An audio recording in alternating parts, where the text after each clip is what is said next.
Hey, will you fix me a drink?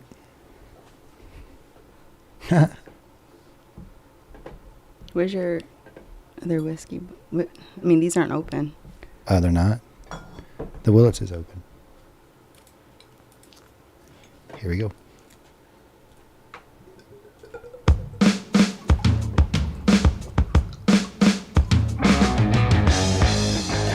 Gracias. Coming to you from the poorly painted studios in Cumming, Georgia, this is the Chuck and Z Show. Can you give me a couple of cubes of ice?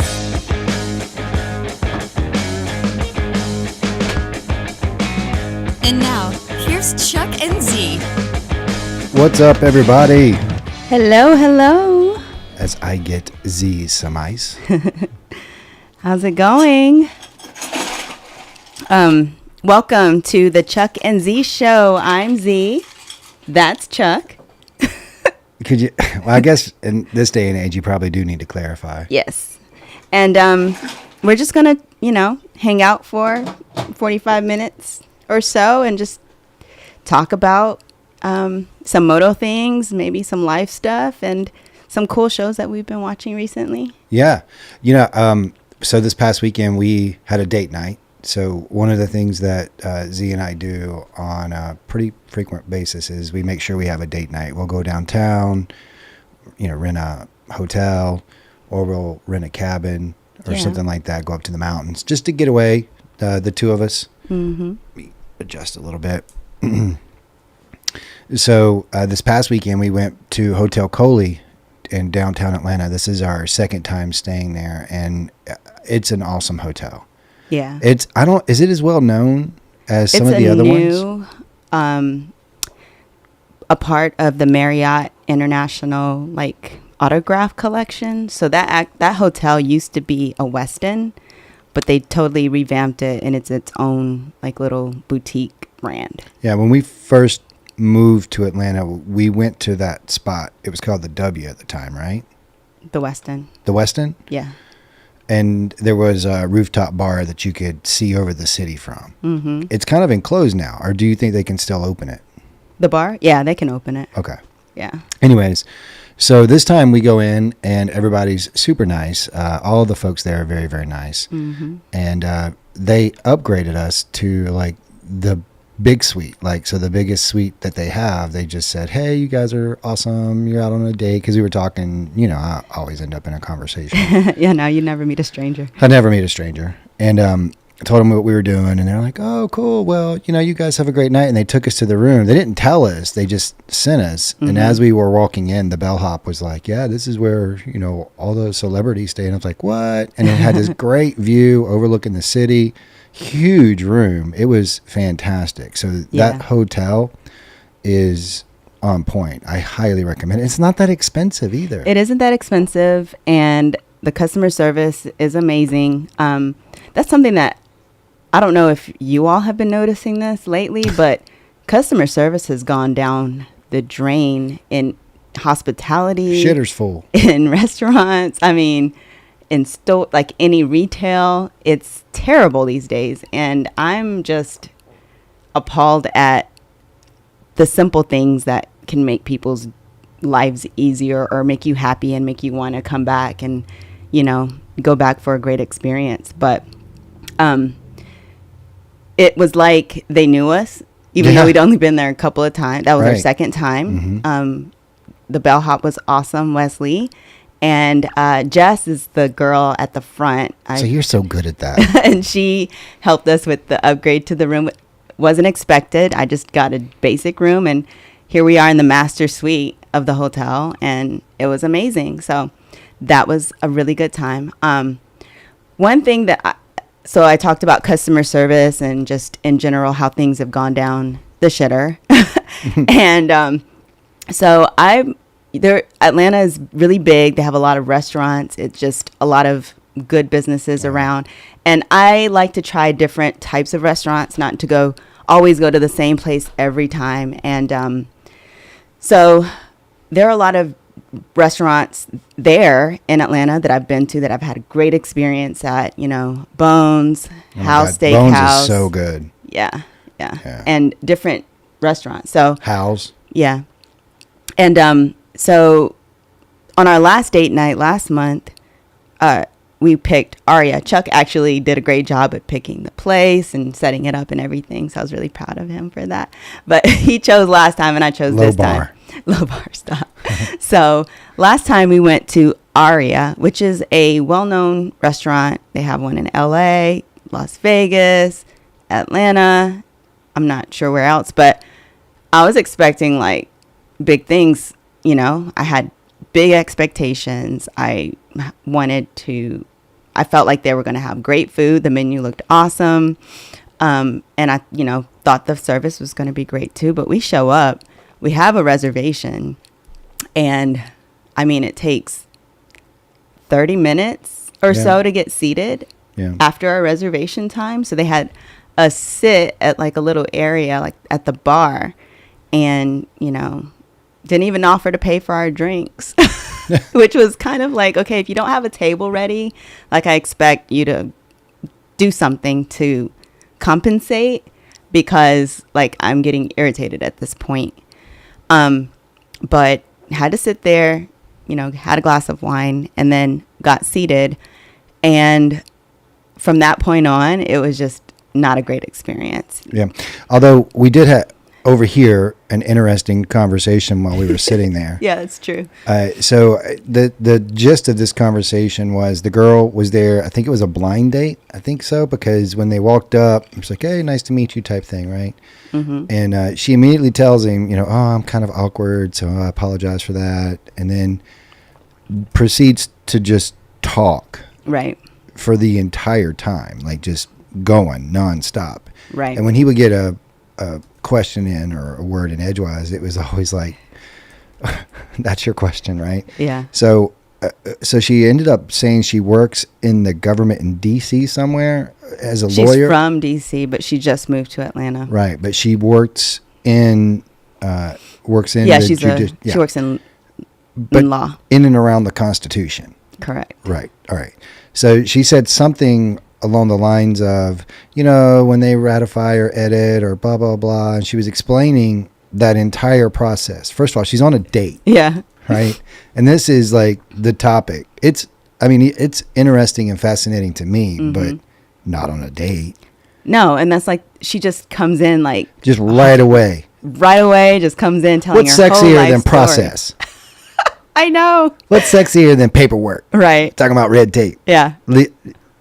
Anyways, so she's talking about how they ratify the Constitution, and his question, which again, I don't know if this is a good question. It never occurred to me, but because it seemed obvious that wouldn't be the case, he's like, so do they actually, when they do that, do they actually edit the Constitution? Like, do they? She's like, well, they fill out the forms and blah, blah, blah. And he's like, no, like, do they actually go change the Constitution? And she goes, do you mean like, do they write on the original parchment? And he was like, yeah. And she's like, no, they're never going to change that document. And then she added, but we're working on that. Mm-hmm.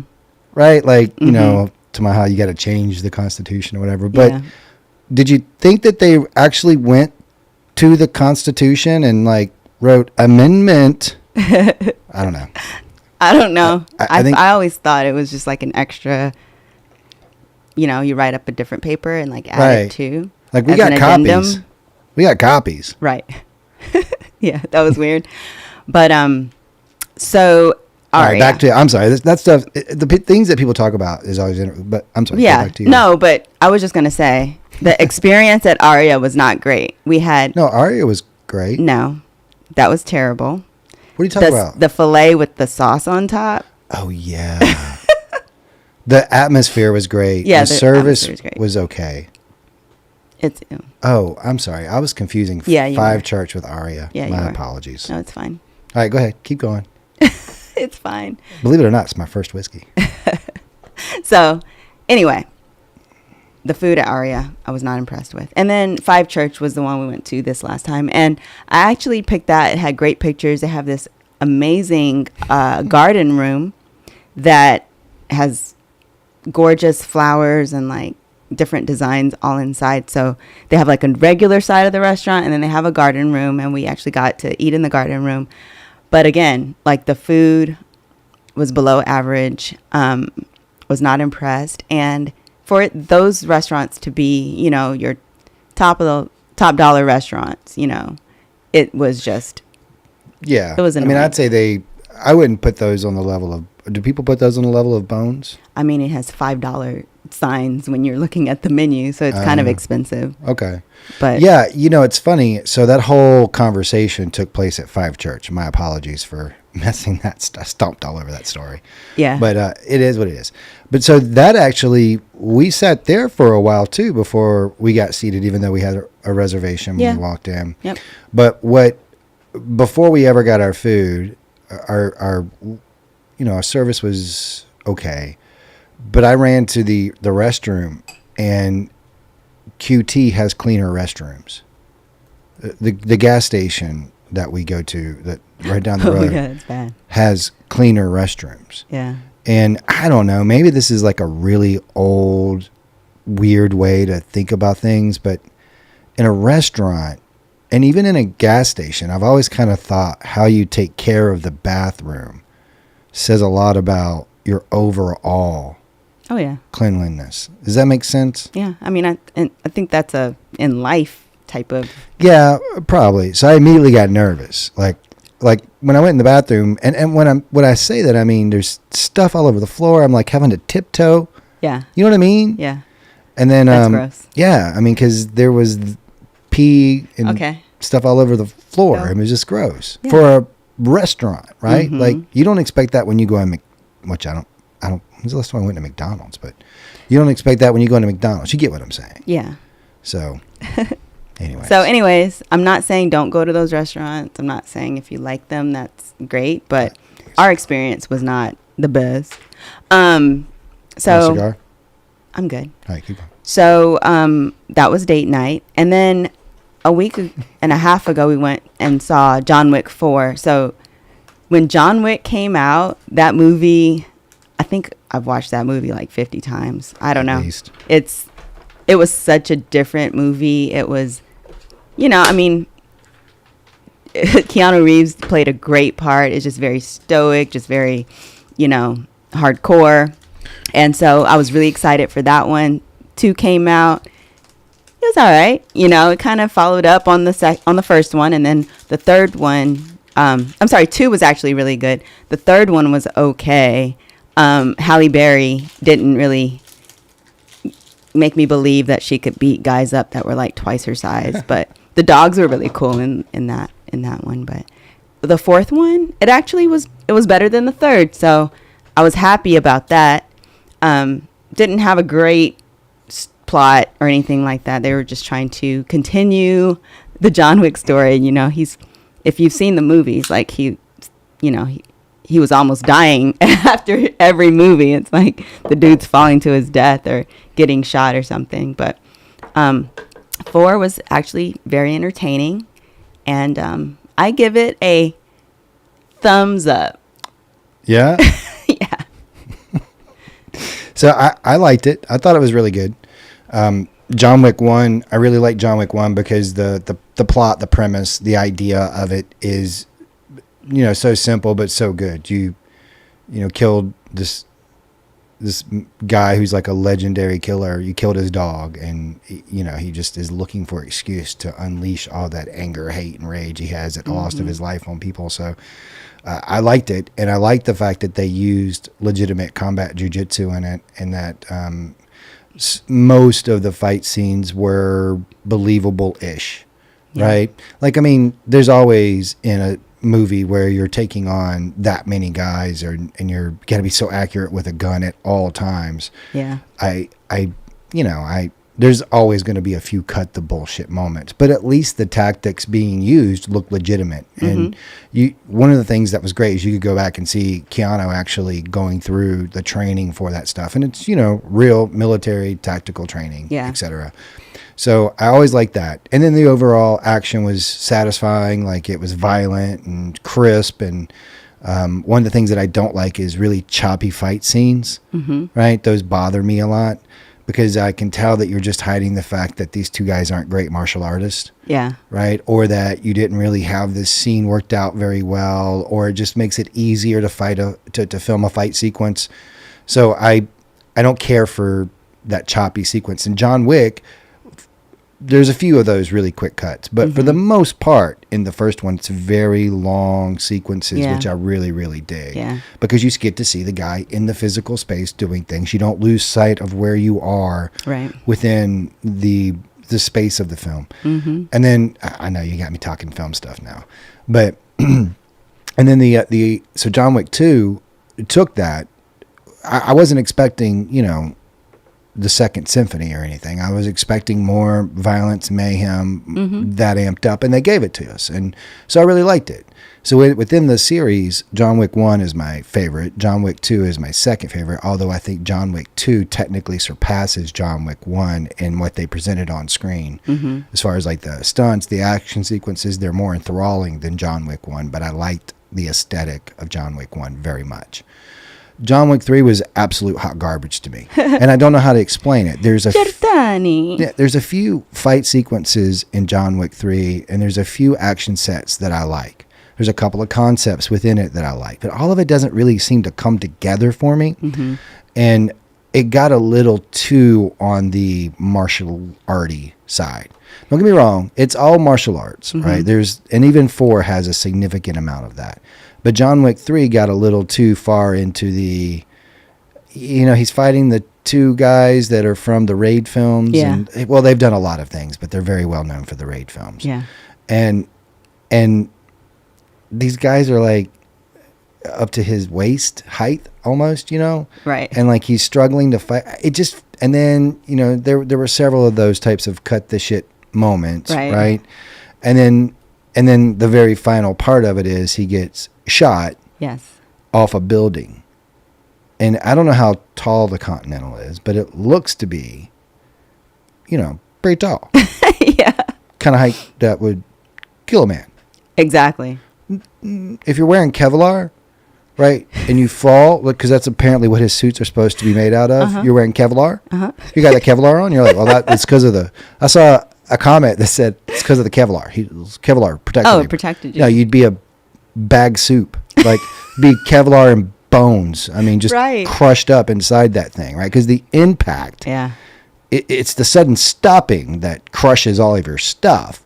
Not, you understand what I'm saying? The reason why Kevlar works is because it disperses impact. Right? Well, it's going to disperse that impact, but it's so much impact. Yeah, you're going to be smushed. You're not going to walk around. Now, I was nervous going into 4 because I thought they're going to pick up right at the end of 3. And we're going to, we're going to accept that this guy just fell off a building and now he's doing all this stuff.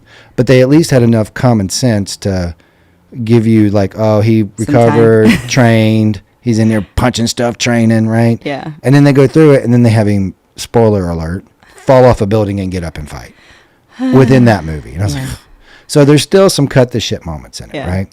Yeah. But overall, the fight sequences, the decisions made in it, the technical display of martial arts on film is just astounding. The nunchuck scene alone is so good because I think most people, when they see nunchucks on film, they're expecting that flashy, spinny, pretty stuff. That's not how you use nunchucks. The way he used nunchucks is how you use nunchucks. It was believable. It was believable. You use them like clubs, and you don't you swing them. You're not Teenage Mutant Ninja Turtling it, right?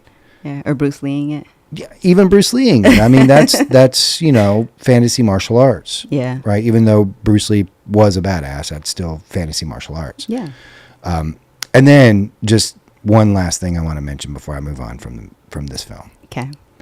There's one sequence in it that is one of the best things I've seen in film in quite some time. Yeah. Like, you feel like, oh, I've seen it all. They've done it all.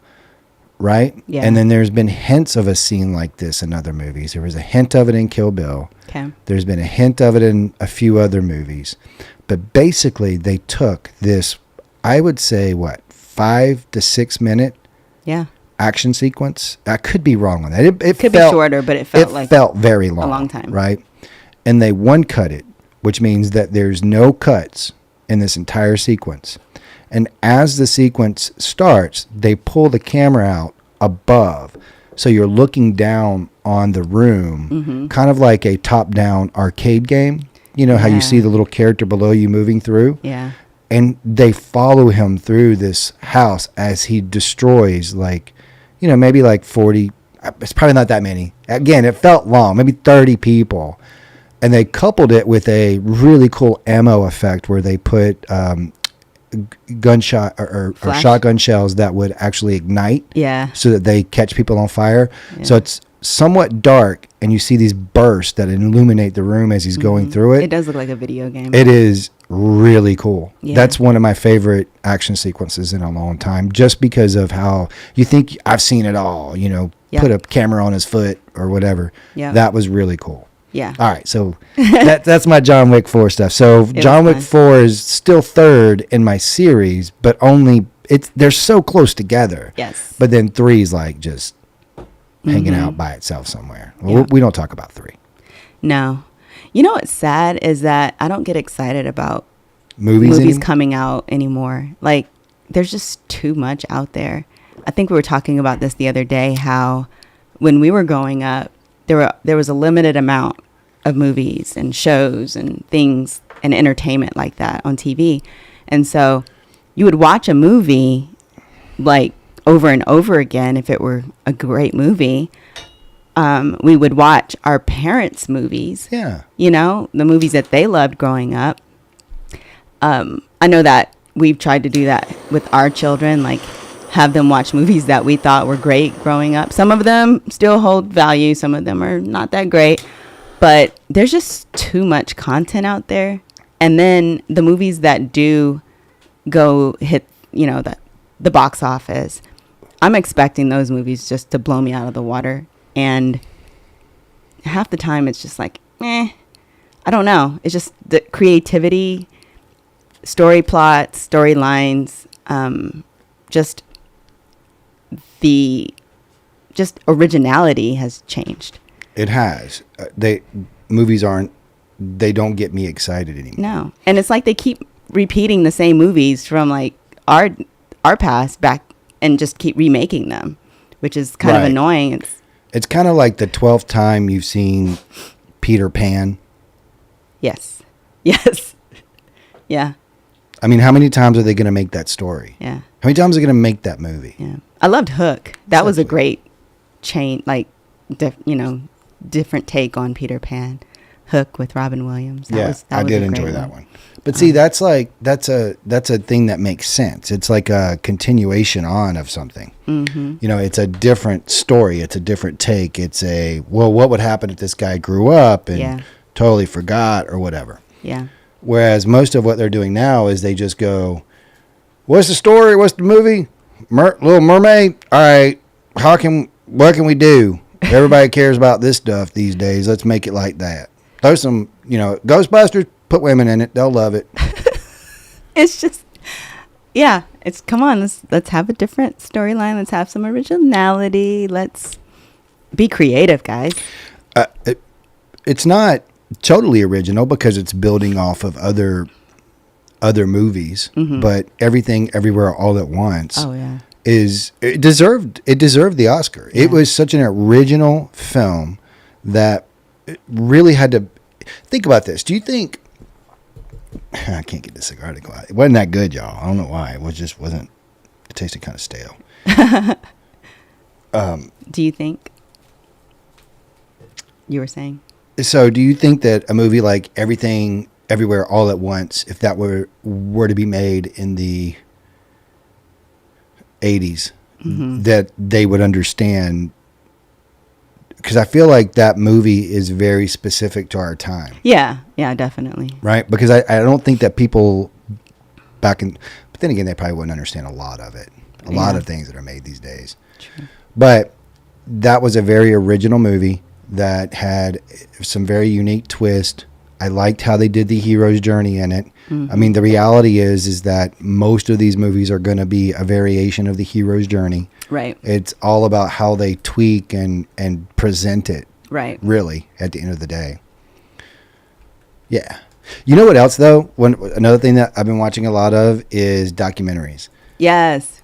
And I mean, I love documentaries, but I've been on this one about islands, and there's been 2 that I've watched recently that are completely different documentaries, but they're both having to do with islands. Okay.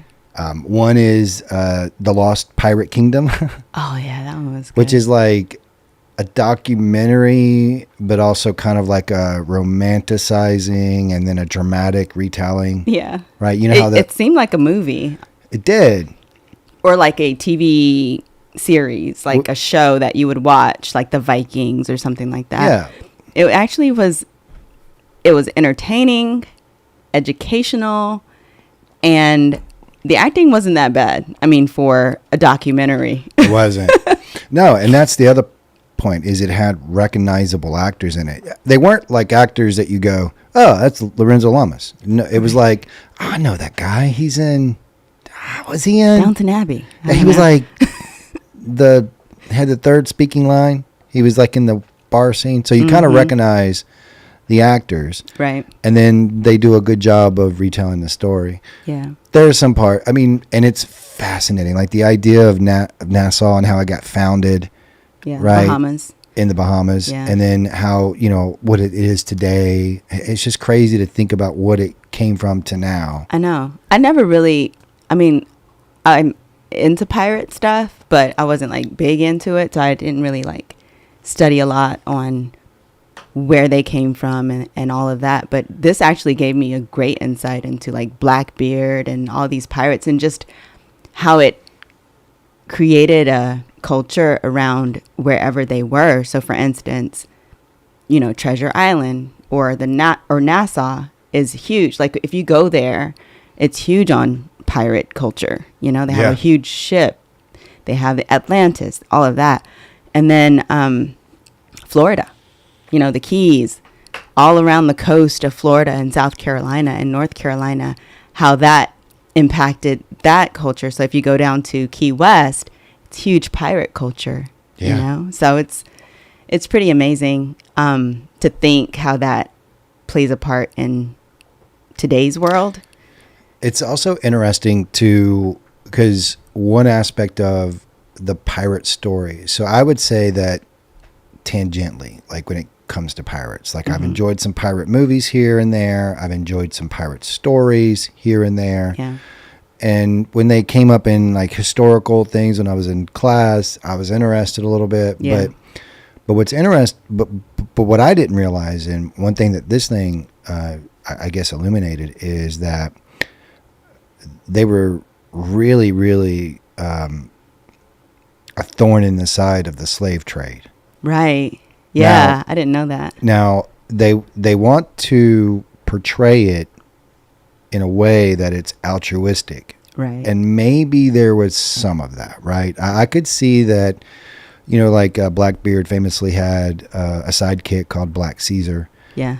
So I could definitely see some of that. Mm-hmm. But I really think it was more about the booty. gold, right? Because a lot of them would wait till after. It's always about the booty. Till after the slaves were sold. Yeah. Yes, it is. And then they would attack the ships because then they were full of gold. Some of them they would attack while they had, and then they would offer them a chance to be pirates. And that was, I didn't realize I didn't know that. I didn't know that either. And although definitely life at sea is dirty and nasty, they were, again, this was a romantic, somewhat retelling of it. Now, they didn't really shy away from the disgusting parts, which I'm going to talk about one of those parts in a second because it's gross. But it definitely was trying to portray them in a better light, which, again, probably wasn't that glorious. Right. But it probably wasn't as bad as what we've been led to believe because our culture told us pirates are evil, blah, blah, blah.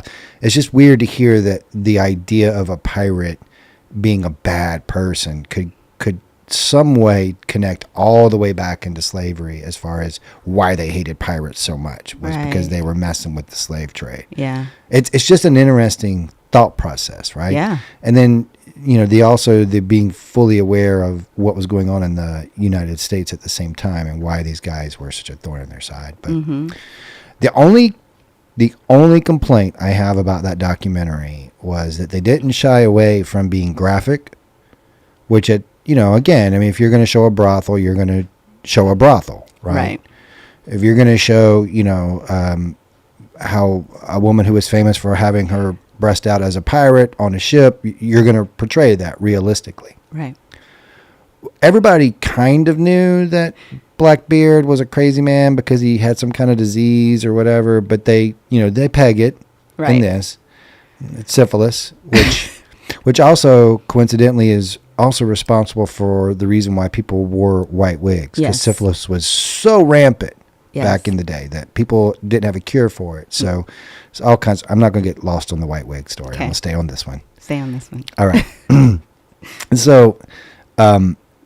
So basically he's got syphilis and it's driving him crazy. And apparently the pain from it is excruciating. And back then they thought the cure for it, which all it really did was just, all right, so let me tell you what they would do.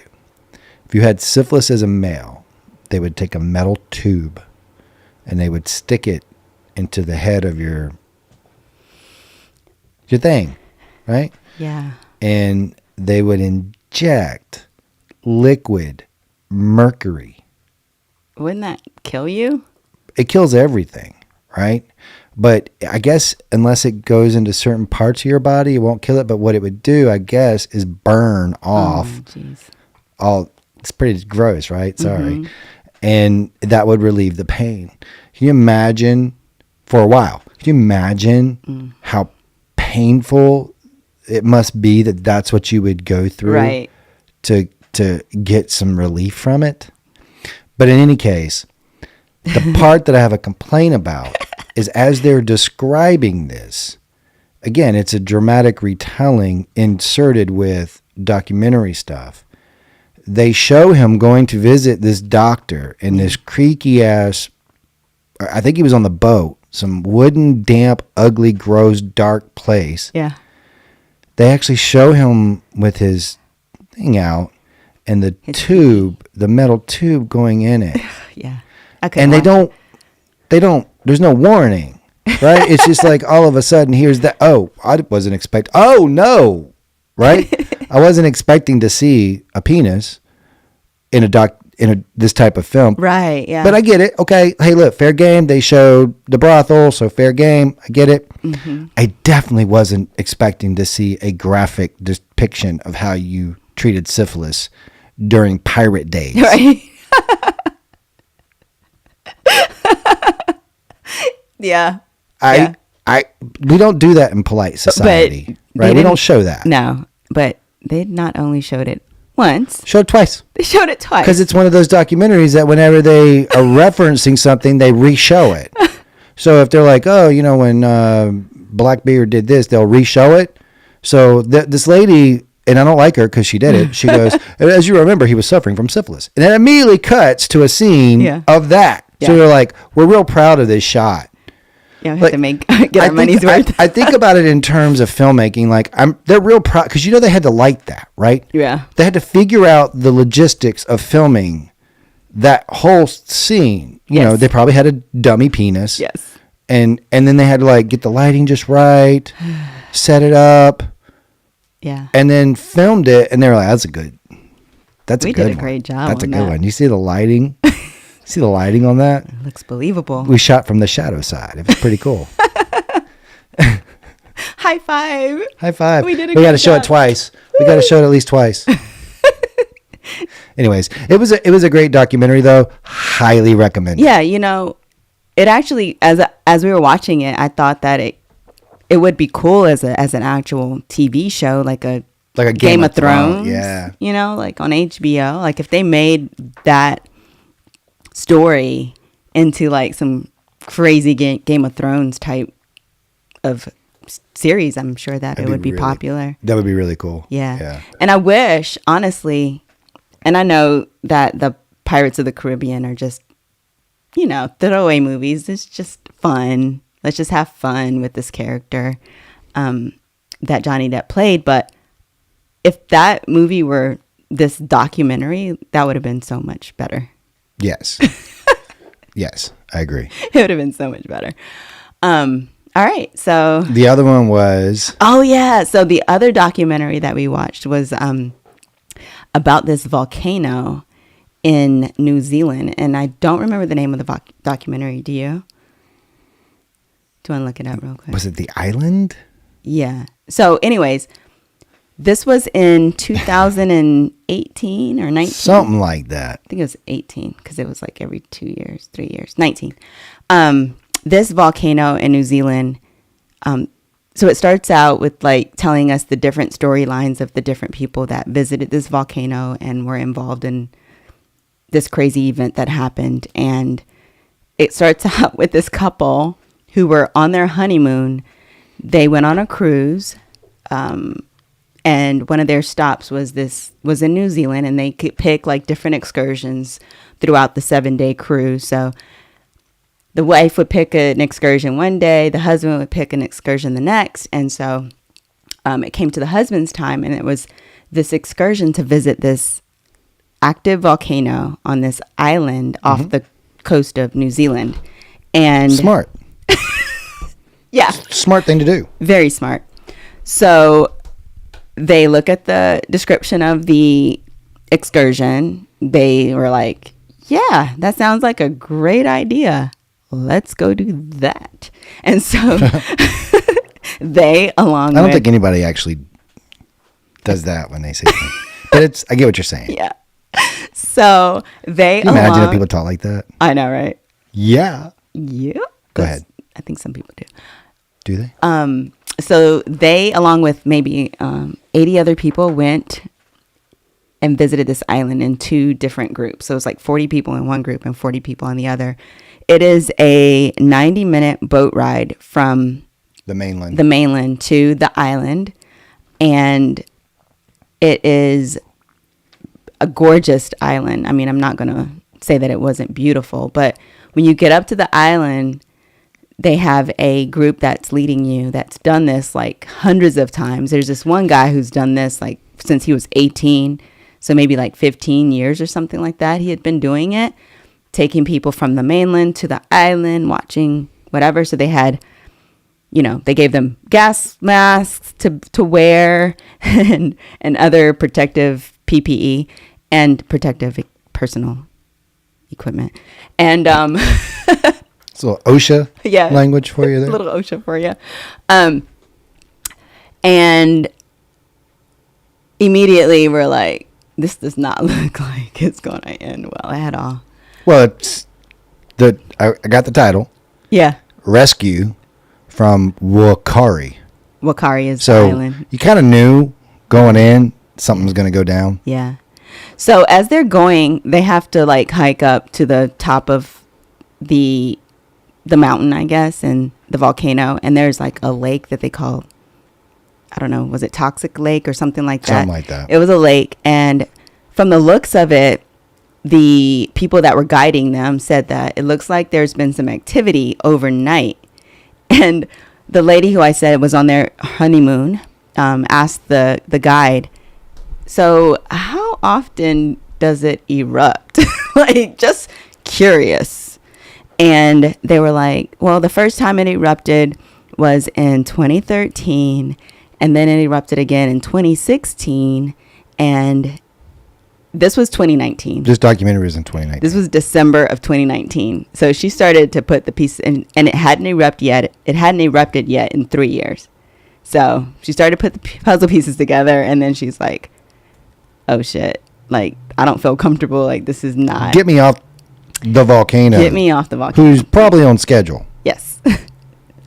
And it wasn't 30 minutes into the visit. It's kind of a quick, like, in and out off the volcano, but still, people would stand and take pictures and like look at the it's not a volcano that actually has lava coming out from the top. It's a volcano that pretty much has all of the lava and all of the activity kind of under the ocean. And then it just kind of... It's like the very tip of this volcano. Yeah, because there's a ton more underneath the ocean. So all of the lava and things that come out is just a ton of steam that actually comes out of this volcano. And I forget what type of volcano it was, but all of a sudden... they were leaving, and this steam starts to come out of that lake, and pretty much people were like running for the... It erupted. Yeah. And this steam is so hot that it doesn't... melts your flesh. Yeah. Like it goes through your clothes. Like your clothes are fine. But your flesh underneath the clothes... just boils. ...is melted. And I don't know. It was like 30, 40...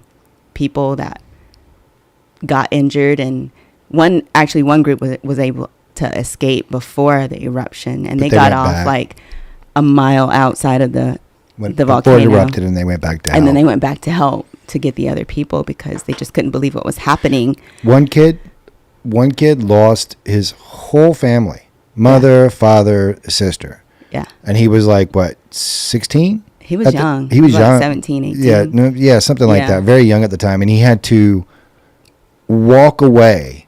To go find help. Because they couldn't move anymore. Yeah, pretty much everybody was lying on the ground, like dying, writhing in pain, suffering. The honeymoon couple, the main guy, got behind her, was in front of a rock, had his wife in front of him, right, shielding her body. Yeah. So he took a lot of it. She still got severely burned. Yeah. But he took a lot of it. He was really badly burned.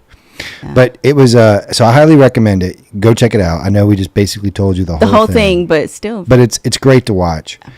But it is also it's also like Darwinish. Why would you? Right.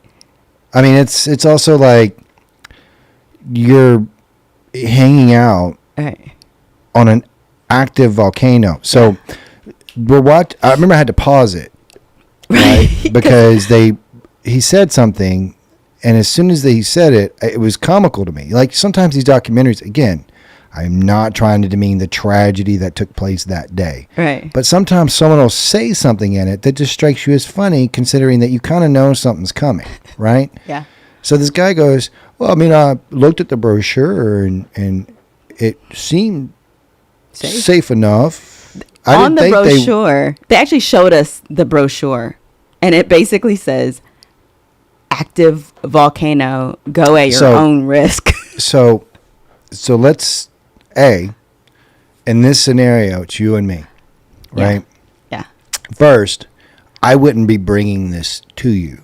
I would hope not. Because I would never pick that pamphlet up and be like, yeah, sounds like a good idea, and bring it to you. Right. But let's say in some weird world you brought it to me. Mm-hmm. I'd be like, so you're saying I would do it. Let me look at this. Oh, active volcano? No, thank you. It would automatically be a no. No, I'm good. Straight. I'm good. Right. So what? Let's say you get me past that. Okay.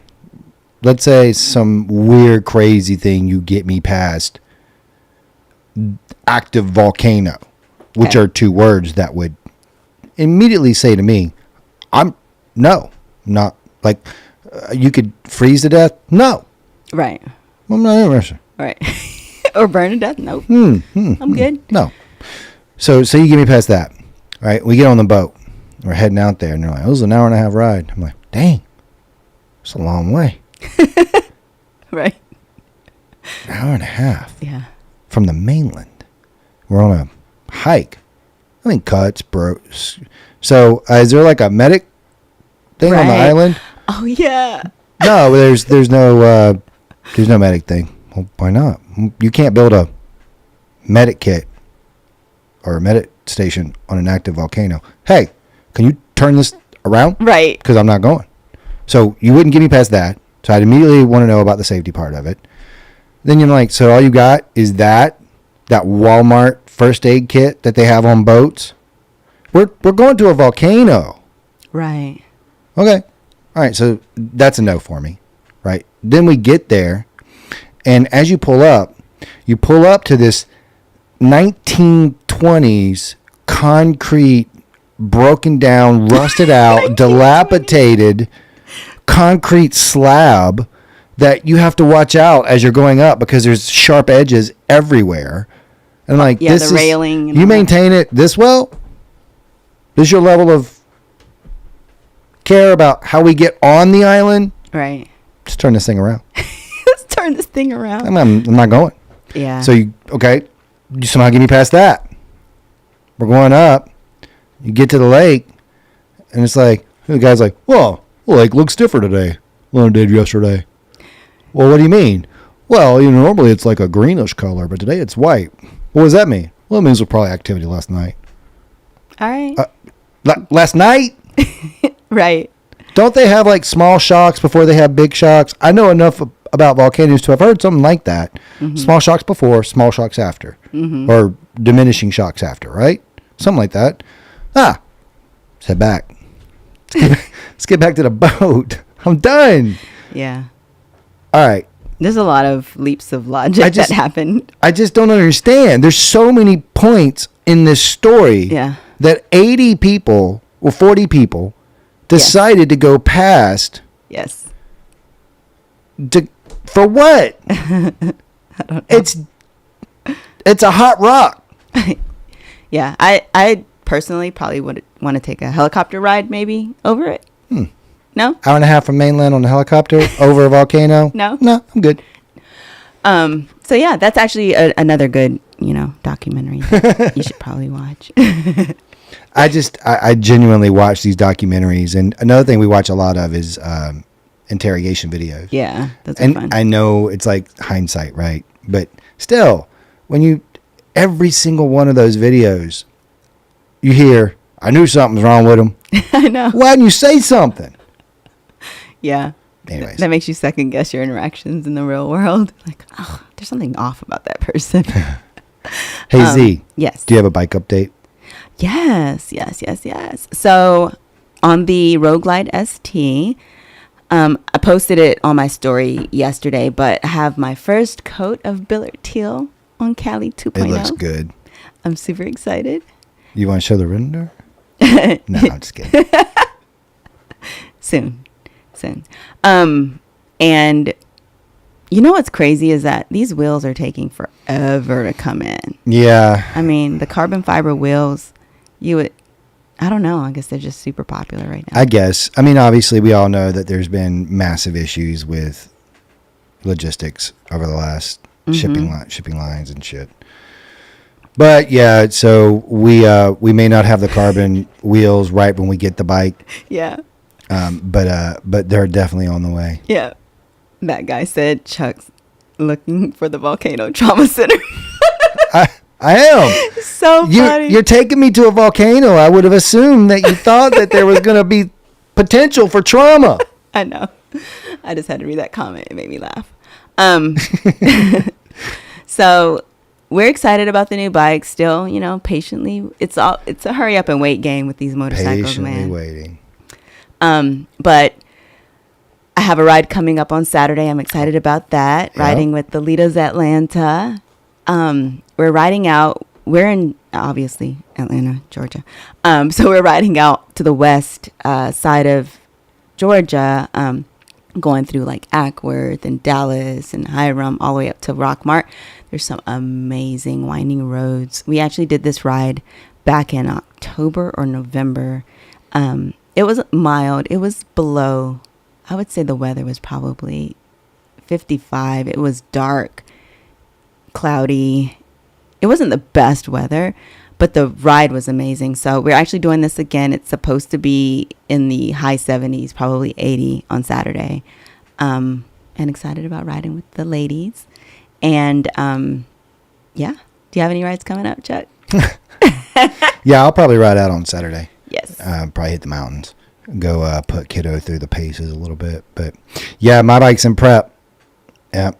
So pretty soon. I'm super nervous, obviously. Yeah. What biker build problems. I mean, it's just nonstop. Yeah. But no, I'm super excited about it. Yes. Yeah. So what, do we have anything special coming up? I know that we're trying to confirm a couple of our interview guests, but we plan on doing this every week. Yes. And we definitely thank you guys for joining us tonight. Thanks for joining. I know it's not your typical motorcycle YouTube channel, but like I said last week, we have a lot of different, things that we're into. And we just kind of want to chat about whatever's on our mind. So. Yeah, I think pretty soon though, I want to start my I don't get it rant. Yeah. Like I want a little section where I get to rant about something that I don't get. Yeah. Right? Because there's so many, I think it all day, every day is like, I don't get this. Right. And I need someone to explain it to me. Right. Yeah. Yeah. And also, maybe, like Chuck said, we'll have guests on. So we'll have different topics to talk about, whatever they're into and some questions about that. But it'd pretty much be, a fun time. Yeah. So thanks for joining us. Don't forget to, don't forget to like and subscribe, please. I would greatly appreciate that. Yes, please tell your friends about us. And thanks. I think we're out. All right. Take care, yo. Bye, guys. Bye. Good show. You did a good job, boo. Let's end this bad boy. Volcano Trauma Center.